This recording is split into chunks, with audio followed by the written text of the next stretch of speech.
this is Quinlan. I actually visit this sort of abandoned place, or Haikyo in Japanese, quite often, and today I just wanted to share a few of the views, some of the history, and some other information about these hidden spots that you find all over Japan. Let's take a look around.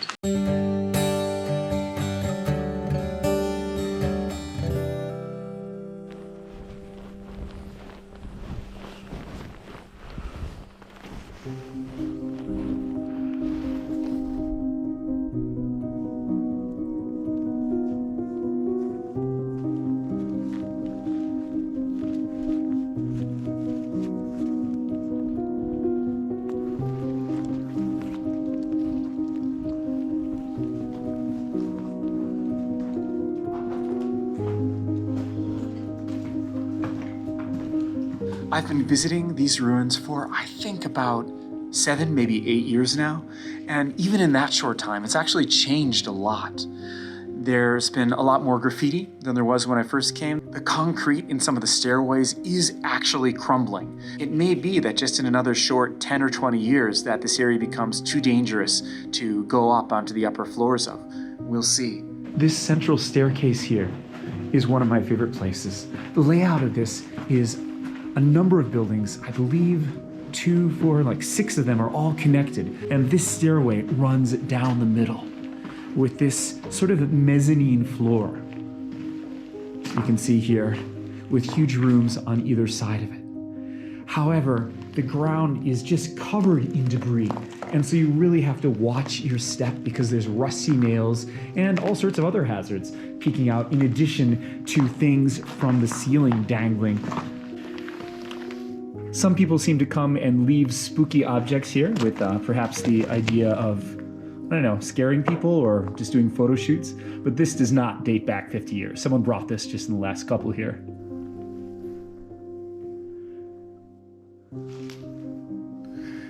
Let me tell you a little bit about the history of these apartments while you take in the atmosphere.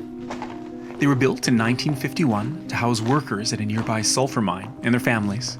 At the time, they were the first 4-story reinforced concrete structures in all of Iwate. They also had central heating, which even now is actually shockingly rare for this icy, snowy prefecture. They had flush toilets too, which were relatively new back in the 50s, for this area especially. So, with all these modern conveniences, these apartments were actually nicknamed the Paradise in the Clouds. In the clouds because the entire area is around 1,000 meters in altitude and often wrapped in clouds. At its peak, there were 4,000 resident workers with a total population of 15,000 people, including their families. The only major accident at the mine occurred before these apartments were built. Back in 1939, there was a cave-in that trapped 130 people deep underground. During the rescue effort, there was a fire causing sulfur dioxide gas to fill the tunnels. In all, 83 people lost their lives then. In the 1960s, air pollution from factories across Japan was causing an epidemic of asthma. Environmental protection laws were enacted, and filtering processes were established on factory chimneys and oil refining operations.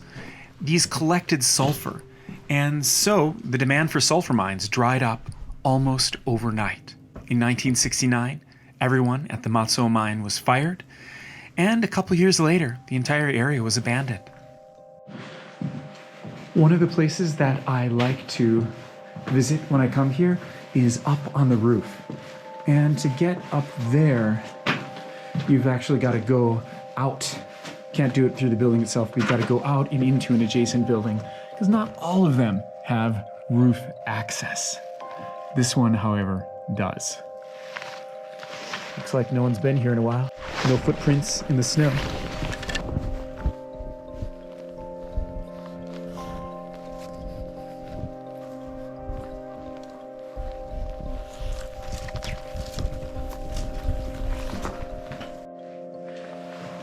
To access the roof, you need to traverse some very sketchy stairs. And I don't mean just because they're covered in debris like this. I mean because they're literally crumbling and falling apart.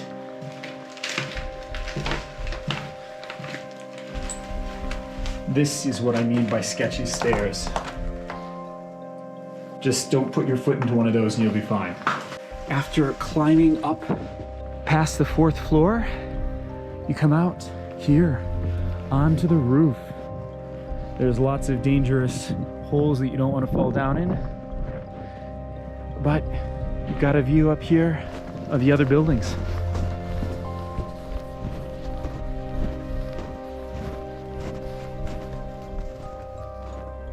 I try to come up here at least once a season because I love the view when you're standing here on this roof looking south, which is directly facing my favorite volcano, Mount Iwate.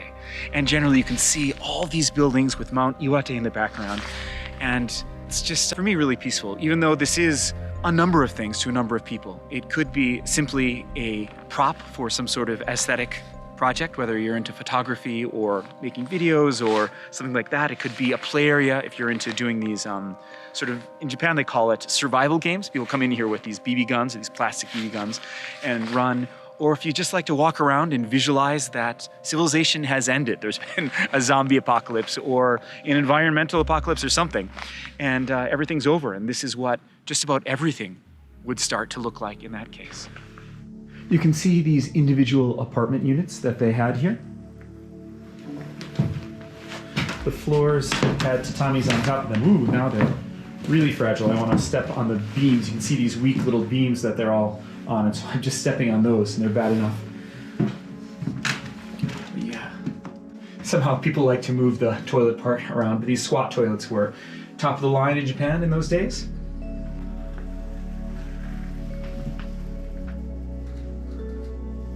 This little shelf up here would have been where they put their Shinto altar, or kamidana in Japanese. Most households have them, though there's nothing on it now, but you can see where it was.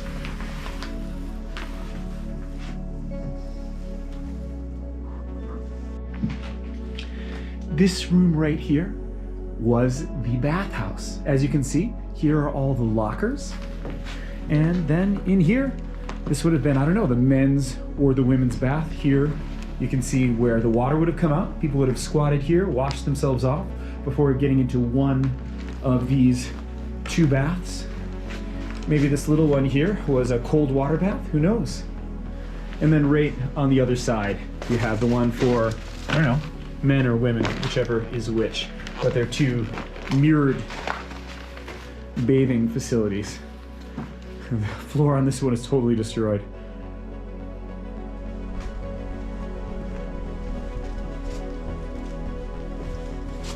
The real tragedy of this story is in the environmental devastation caused by the mine.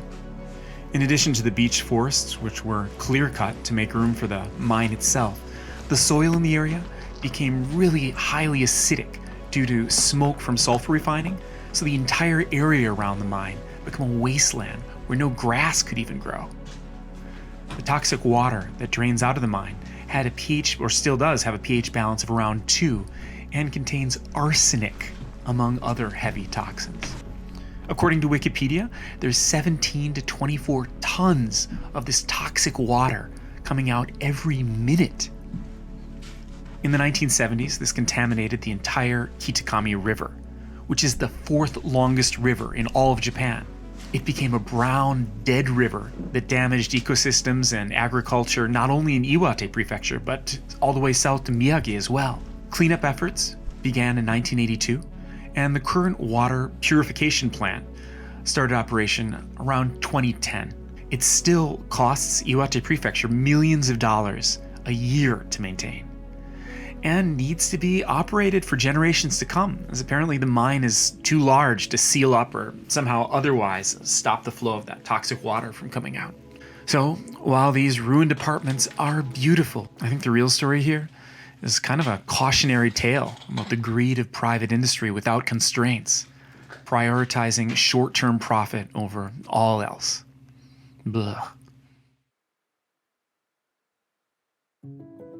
If you do have the opportunity to actually visit North Japan, I would love to guide you through a cultural area of the city, up a volcano, to an area of volcanic activity that doesn't require much exercise, to coastal cliffs and tunnels, or to the outside of a place like this. You could see it from a distance and I could explain the history of it, show you photographs, things like that. There's so many great experiences that I could share with you up here in North Japan. This area really is Japan's last frontier, as there are so many undiscovered places. If you've never been to Japan before, yeah, probably you want to visit the so-called Golden Route between Tokyo and Kyoto and see the main places, visit Hiroshima, places like that. But if you've been here a time or two and you're ready to get, as they say, off the beaten track into this last frontier of Japan, I would love to take you on an adventure. So please email me. On my YouTube page, there's all the links, and I can either show you the plans that I have or design one just with you, and of course let you know about rates, everything like that. I hope to get a chance to show you some of these hidden places in Japan. Thank you so much for watching, and I'll see you on the trails.